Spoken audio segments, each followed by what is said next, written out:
My name is Isabella Moore.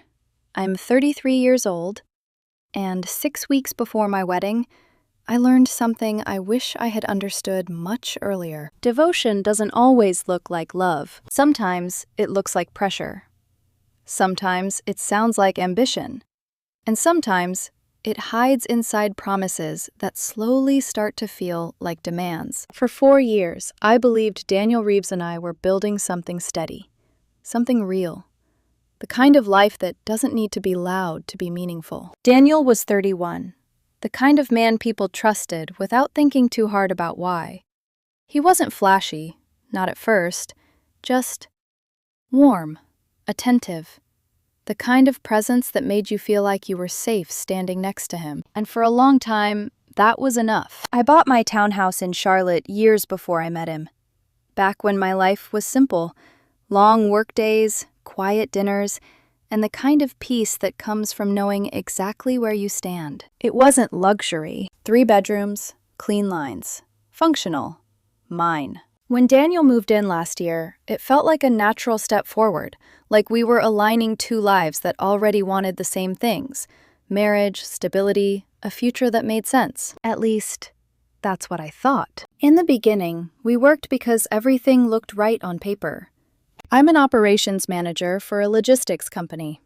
I like predictability, budgets that balance, plans that survive reality. Daniel worked in corporate events. He had a way of making everything feel bigger than it actually was, more polished, more impressive. At first, I thought that difference made us stronger. Then, bigger started getting expensive. It began with small upgrades, a nicer engagement shoot, more elaborate floral arrangements, a rehearsal dinner that somehow needed custom signage and specialty cocktails because, in his words, basic feels forgettable.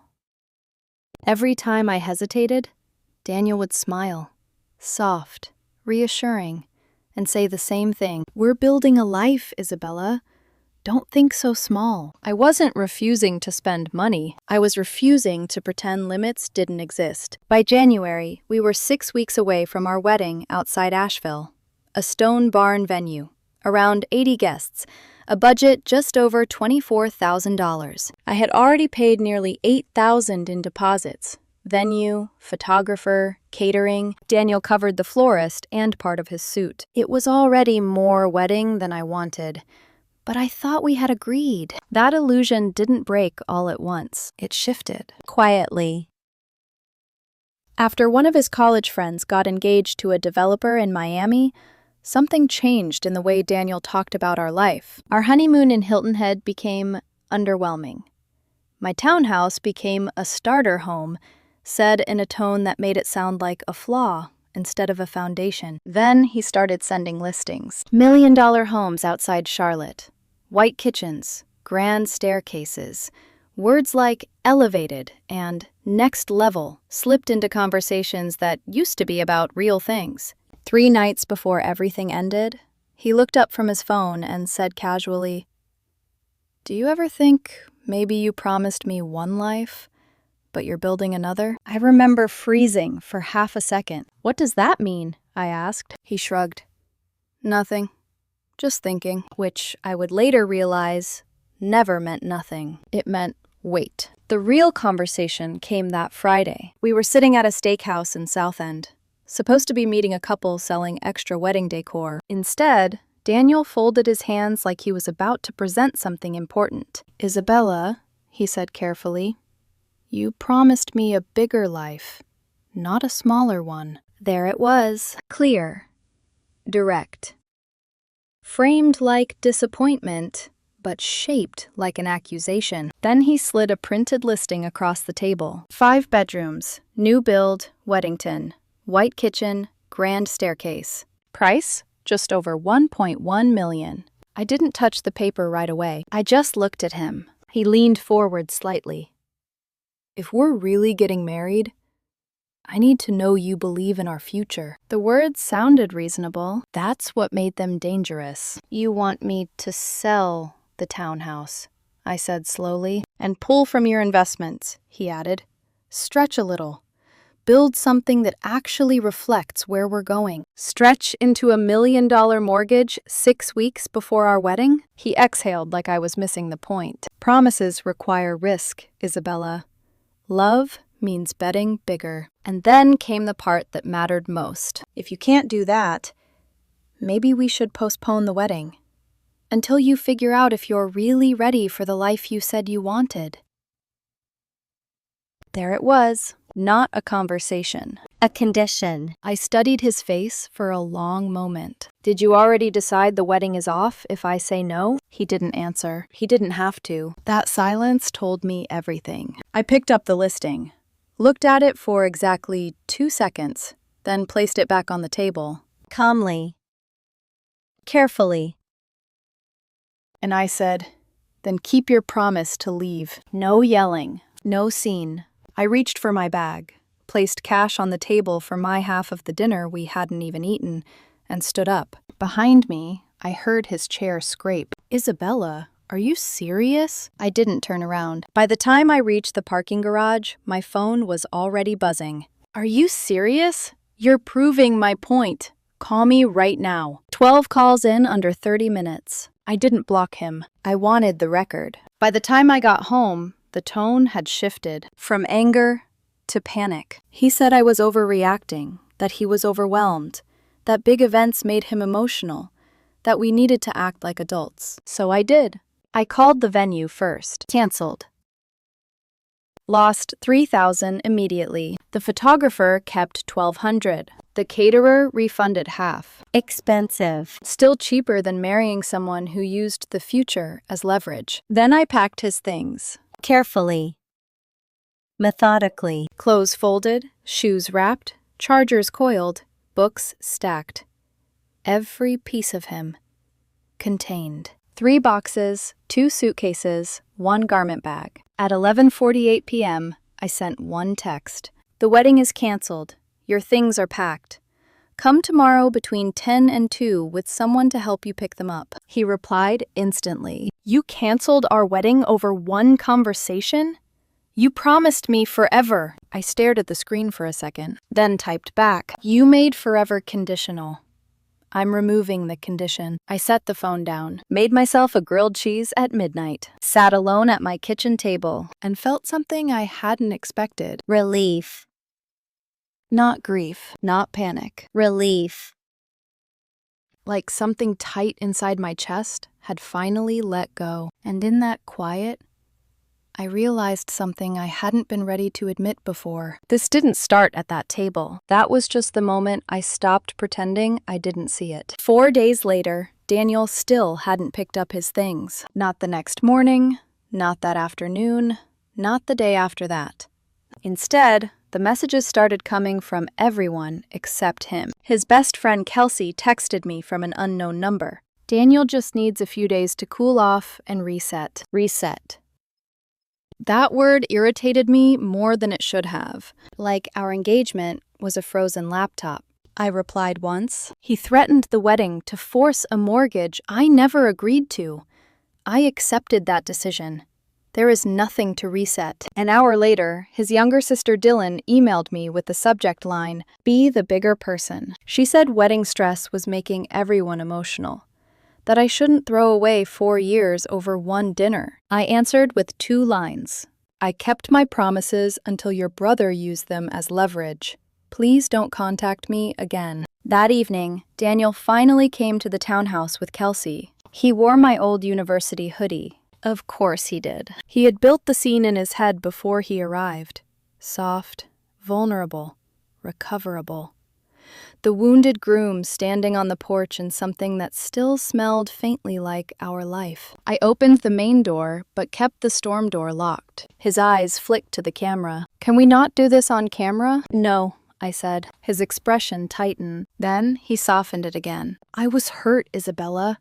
I wasn't serious. You slid a $1.1 million house listing across a restaurant table. It was a conversation starter. You said we should postpone the wedding if I couldn't prove I believed in our future. I never actually said the wedding was off. I looked at him through the glass. Do you want me to play the voicemail where you said, Maybe now you know how it feels to have your future taken away." His face changed right there. Just for a second, long enough for me to see the mask slip. Then came version 2. He said even if he had gone too far, canceling the venue was cruel, punitive, too literal. "Love isn't supposed to be so literal," he said. That phrase stayed with me. Not so literal. Apparently, vows, mortgages, and marriage were all symbolic until he wanted money. Kelsey stepped forward like she had been waiting for her cue. "You didn't have to humiliate him." I almost laughed. I had already paid thousands of dollars.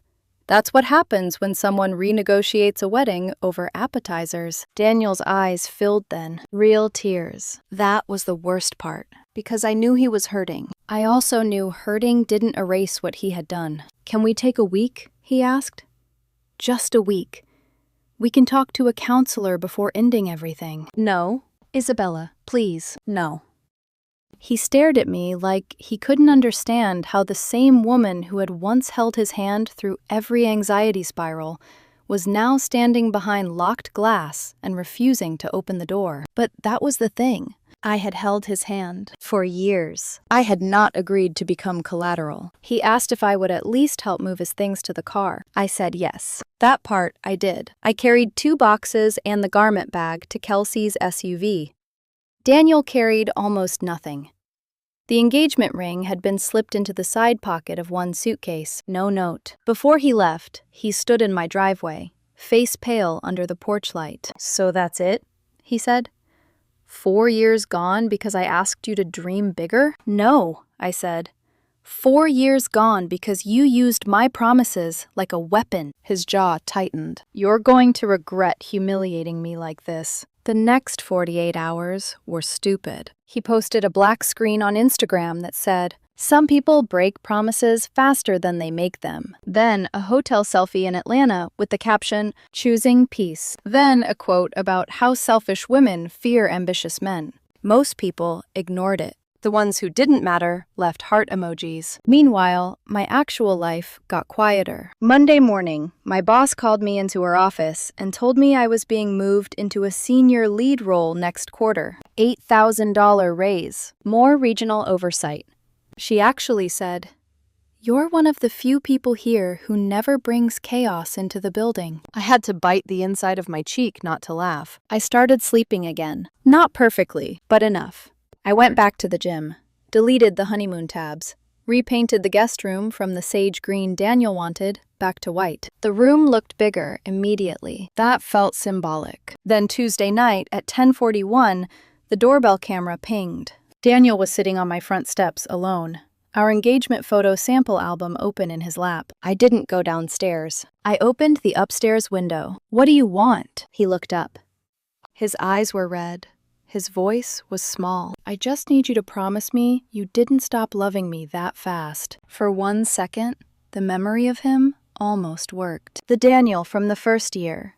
The quiet Sunday mornings. The hand on my back in crowded rooms.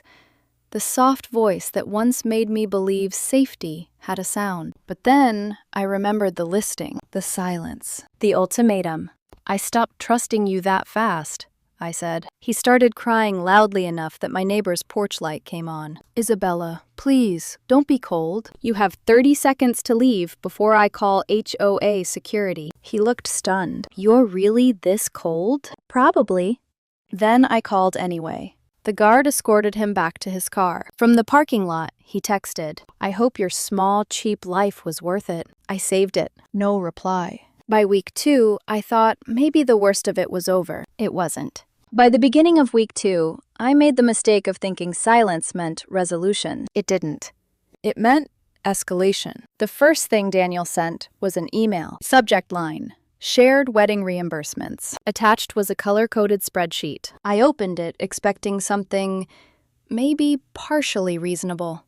Deposits, shared costs, something grounded in reality. What I found instead felt like stepping into a different version of our relationship, one that had existed entirely in his head. $6,430 total. Dress tailoring, grooming appointments, florist losses, styling consultations, and one line that made me stop scrolling entirely. Future lifestyle losses. I stared at those 3 words for a full minute. Then I closed the file. Replied with one sentence. Send any legitimate expense documentation to my attorney once I retain one. I didn't even have an attorney yet. I just needed him to understand that whatever this was, I was no longer participating. The next move came 3 nights later, 1:12 a.m.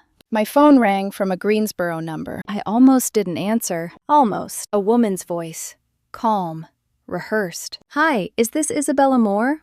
I'm calling from Presbyterian Matthews. Daniel Reeves listed you as his emergency contact. He's had a medication reaction and is asking to speak with you. Something about it felt wrong immediately. Too smooth. Too prepared for panic. What floor are you calling from? I asked. Silence. Then the line disconnected. 5 minutes later, Daniel texted, "Wow, I could have died." I took a screenshot, blocked the number, didn't reply. Friday morning, he tried something different. He showed up at my office building downtown, carrying a bakery box. He told the receptionist he was my fiancé and needed 5 minutes to fix our relationship. The receptionist messaged me before doing anything. God bless competent front desks. I told security not to let him upstairs. He left the bakery box anyway. Inside, lemon cake and a handwritten note. You promised me a future. I'm ready to hold you to the good parts, not the fear. I photographed the note. Then I left the cake in the break room for the sales team. By Saturday, he moved on to my family. My mother called me from Winston-Salem. Calm. Too calm. Why is a grown man leaving me 6-minute voicemails about your character? I closed my eyes for a second. Daniel had told her I canceled the wedding because I was hiding debt. That I panicked when he challenged me. That I couldn't handle pressure. My mother asked one question. Did he really say what you told me he said? I forwarded the screenshots. 10 minutes later, she texted, "Absolutely not. Save everything." That same evening, Daniel's mother called. I didn't expect that. Her voice wasn't angry. It was tired. Daniel told us you panicked over commitment. With respect, I said carefully, your son asked me to prove my love by selling my home and taking on $1 million mortgage 6 weeks before our wedding. Then he threatened to postpone the wedding if I said no. I can send you the messages. There was a long pause. Then she said, "Send them." I did. 20 minutes later, she called back. "I'm so sorry." And for a moment, I heard something real. Not defense, not denial, just exhaustion. I thought maybe that would be the turning point, that he would stop. I was wrong, because that same night, Daniel chose to appear exactly where he shouldn't have been. I was at a small Italian restaurant in Dilworth. First date.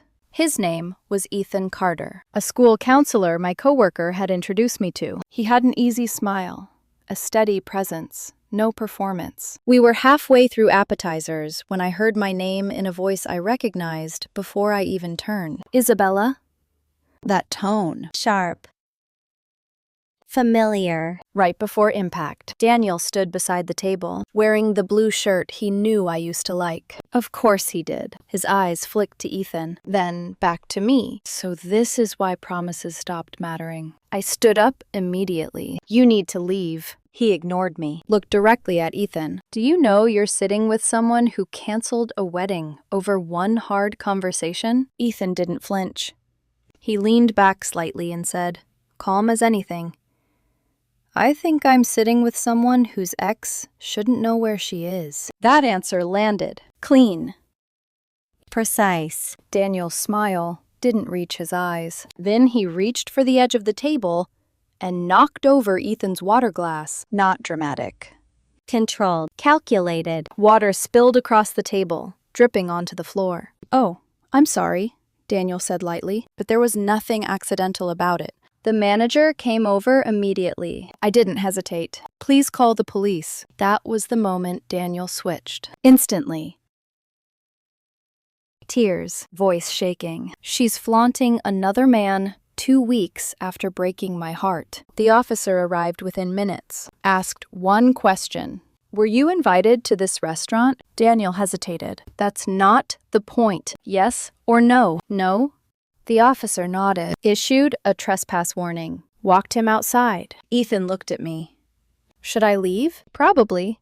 He gave a small, understanding smile. "Text me when your life stops feeling like a reality show." "Fair."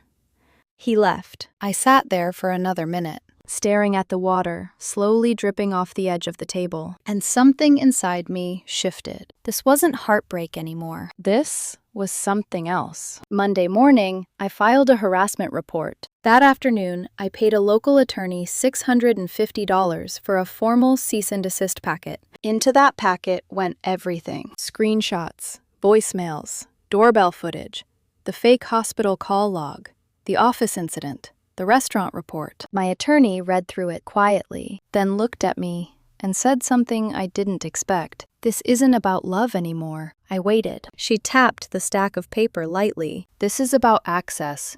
He thinks he still has it." That sentence settled something in my chest. Because she was right. Every message, every appearance, every escalation. It wasn't about fixing anything. It was about refusing to accept that the door had closed. And for the first time since the steakhouse, I stopped seeing Daniel as someone I had lost and started seeing him as someone I needed to protect myself from. The cease and desist bought me 8 days. 8 days of silence, so complete it almost felt unreal. No texts, no emails, no unexpected appearances, just quiet. I remember standing in my kitchen on the 9th morning, coffee in hand, noticing how still everything felt, and thinking maybe that was it. Maybe he had finally understood. Maybe boundaries had finally worked. Then, at 6:17 a.m., my inbox refreshed. New email from a Gmail account I didn't recognize. Subject line: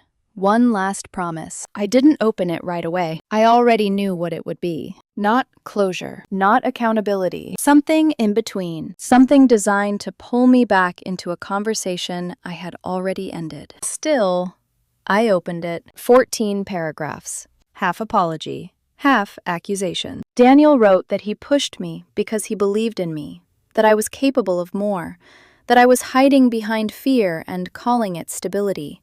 He wrote that strong women always get punished for expecting men to grow, that my silence was emotional cruelty, that I was abandoning something real because I couldn't handle discomfort. I read it once, then again, and somewhere around paragraph 11, I found the sentence that ended any remaining doubt. "I still drive by sometimes, because part of me expects your porch light to be on for me." I didn't feel sad when I read that. I felt cold. That wasn't nostalgia. That was surveillance. That was entitlement wrapped in memory. I forwarded the email to my attorney within 5 minutes. By that afternoon, she had filed for a 1-year civil no-contact order. 3 weeks later, we were in court.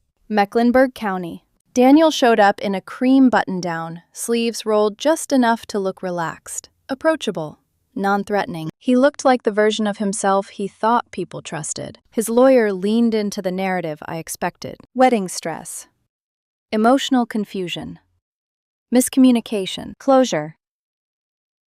They said he just needed closure. My attorney didn't argue. She handed the judge a binder, thick enough to stop a door. Inside it, everything. The listing, the voicemail, the reimbursement spreadsheet, the fake hospital call, the office incident, the restaurant report, the cease and desist, the new email. The judge flipped through it quietly for maybe 4 minutes. Then he stopped, looked up, and read one line out loud. "I still drive by sometimes, because part of me expects your porch light to be on for me." He looked directly at Daniel. "Do you understand why that sounds threatening?" Daniel's voice broke immediately. "I didn't mean it like that.